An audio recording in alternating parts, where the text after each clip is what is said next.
Well, it's not just that. Not only did the media fail to report both sides of the story, particularly the ABC, which is supposed to be mandated to do so by an act, they actually silenced people from having an alternate opinion. So not only did they not platform people, we had places like social media, on advice of the government and on recommendation of the government, removing the victims of vaccine injuries, or anybody who so much as said, oh, you know what, I'm not sure about the masking of children, or hang on, I'd like to maybe wait for some safety data to come through. If you held any of these positions, or maybe even I don't want to be tracked by a government app, if you said any of these things, you were removed from the political discussion. Now, surely, John, that was a subversion of the sacred relationship that people have between politics, the free press, and our democracy, where we're supposed to be able to have open conversations about crucial topics such as this. Not only were people who had dissent against the COVID authority, but not only were they silenced, but the dissenters were very harshly demonised. And it reminded me of in the medieval ages when there would be people that would speak out against the established religions, and the powers that be at that time were they called them heretics, and there was like nothing worse than a heretic. They were sort of like agents of Satan. Okay, now the truth is most of those people were free-thinking people in the medieval ages who sort of thought for themselves and didn't think, you know, I'm not going to have some priest tell me how to think about the nature of life, etc.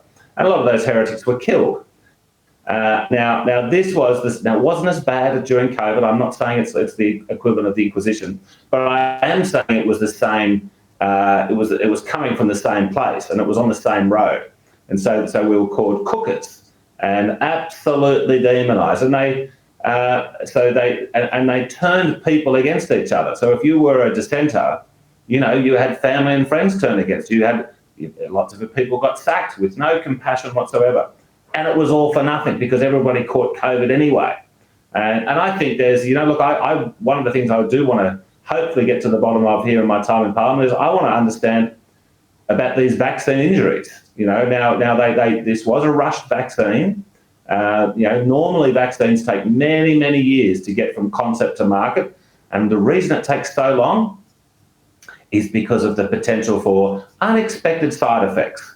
And I think that's what we need to get to the bottom of that, because the fact that they did rush it meant that we did not have enough checks for side effects. Now, my Twitter feed, when I scroll through it, I see people saying some fairly alarming things, okay, about what's causing we have seen an uptick in excess deaths, and some people say that's because of the vaccine. Now, that would be pretty outrageous, pretty shocking if it's true. It could be that the excess deaths were caused by simply, you know, locking people down for the best part of 2 years, so that they didn't do exercise, didn't get sunshine, etc. But, you know, either way, it was caused by government policy. You know, the same government that said, oh, you know, the most important thing is, doesn't matter how much debt we get into, it's all of it. Even if we save one life, it's all worthwhile. Well, now that we've got these excess deaths, not just in Australia, but in all the countries where there was a particularly sort of intense vaccine program, well, they don't care. I think Senator Babbitt in the Senate, or maybe Senator Antic in the federal Senate this week, proposed a motion saying, look, let's have an inquiry into why there are excessive deaths. And I think the entire Labor Party and the Greens voted against that inquiry. They said, no, we don't want to know what's causing these excess deaths. It's absolutely outrageous.